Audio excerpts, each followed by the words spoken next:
നമസ്തേ. ഇവിടെ പാരായണം ചെയ്യേണ്ടത് ശ്രീമദ് ഭാഗവതം ദശമസ്കന്ധത്തിലെ 79-ാമത്തെ അധ്യായം. ഈ അധ്യായത്തിൽ വിവരിച്ചിരിക്കുന്നത് ബല്വലവധം, ബലരാമൻ്റെ തീർത്ഥയാത്ര. ശ്രീകൃഷ്ണായ നമോ നമഃ. ഓം നമോ ഭഗവതേ വാസുദേവായ. ഓം നമോ ഭഗവതേ വാസുദേവായ. ഓം നമോ ഭഗവതേ വാസുദേവായ.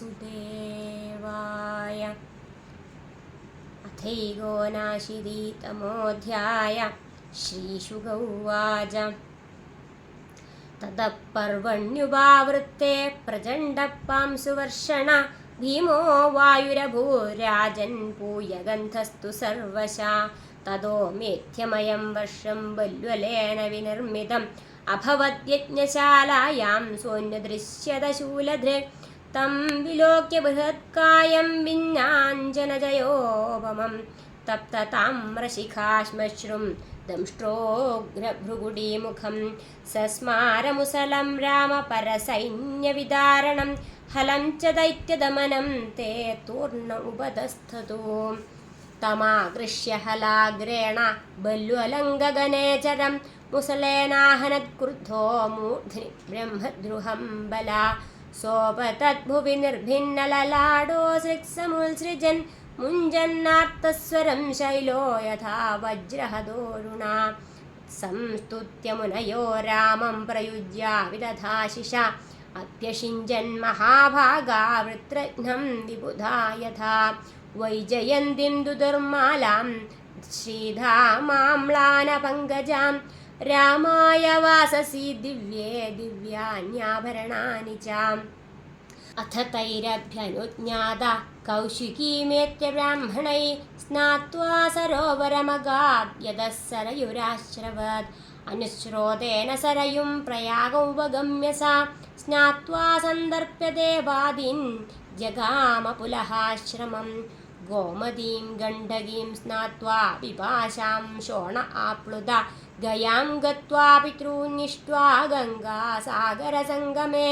ഉപസ്പൃശ്യ മഹേന്ദ്രാദ്രൗ രാമം ദൃഷ്ട്വാഭിവാദ്യ ച സപ്തഗോദാവരീം വേണാം പമ്പാം ഭീമരഥീം തഥാ.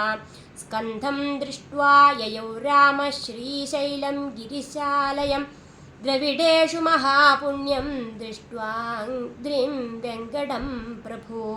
കാമകോഷ്ണീം പുരീം കാഞ്ചീം കാവേരീം ച സരിദ്വരാം ശ്രീരംഗാഖ്യം മഹാപുണ്യം യത്ര സന്നിഹിതോ ഹരീം. ഋഷഭാദ്രീം ഹരേ ക്ഷേത്രം ദക്ഷിണാം മധുരാം തഥാ സാമുദ്രം സേതുമഗമൻ മഹാപാതകനാശനം. തത്രായുധമദാധേനുർബ്രാഹ്മണേഭ്യോ ഹലായുധ കൃതമാലാം താമ്രപർണീം മലയം ജകുലാചലം. തത്രാഗസ്ത്യം സമാസീനം നമസ്കൃത്യാഭിവാദ്യ ച യോജിനസ്തേന ശാശീർവീരനുജ്ഞാതോ ഗതോന്നവം. ദക്ഷിണം തത്ര കന്യാഖ്യാം ദുർഗാം ദേവീം ദദർശ സ. തഥാ ഫാൽഗുനമാസാദ്യ പഞ്ചാപ്സരസമുത്തമം.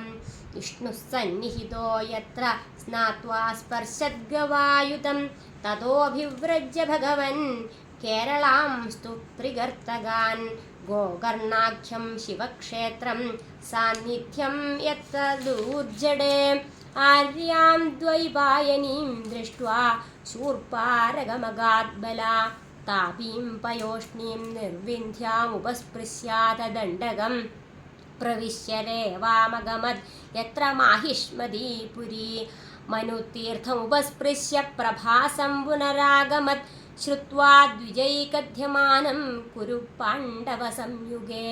സർവരാജന്യനിധനം ഭാരം മേനേ ഹൃദം ഭുവ स भीमदुर्योधनयोर्गदाभ्यां युध्यतोर्मृधे वारयिष्यन् विनशनं जगाम यदुनन्दना युधिष्ठिरस्तु तं दृष्ट्वा यमो कृष्णार्जुनावपि अभिवाद्याभवं तूष्णीं किं विवक्षुरिहागता गतापाणि उभौ दृष्ट्वा संरब्धौ जयैषिणौ मण्डलानि विचित्राणि चरन्ताविदमब्रवीत् युवां तुल्यबलौ वीरौ हे राजन् हे मृगोदर एकं प्राणाधिकं मन्ये उदैकं शिक्षयाधिकं तस्मादेकदरस्येह युवयो समवीर्ययो न लक्ष्यते जयोन्यो वा विरमत्तफलोरणाम् तद्वाक्यं जगृहदुर्बद्धवैरौ नृपार्थवत् अनुस्मरन्तावन्योन्यं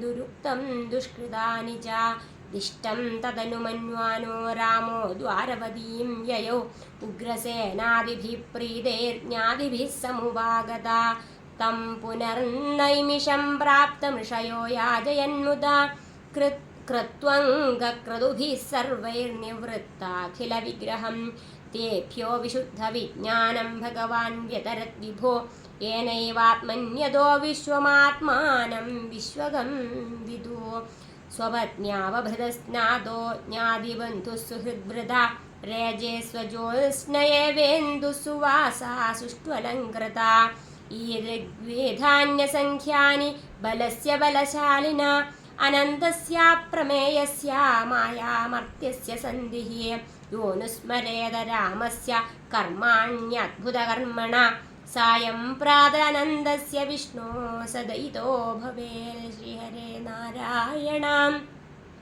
हरि ओं तत्सत् श्रीमद्भागवते महापुराणे पारमहंस्यां संहितायां दशमस्कन्धे उत्तरार्धे बलदेवतीर्थयात्रानिरूपणं नामैकोनशीतितमोऽध्यायः सर्वत्र गोविन्दनामसङ्कीर्तनं गोविन्द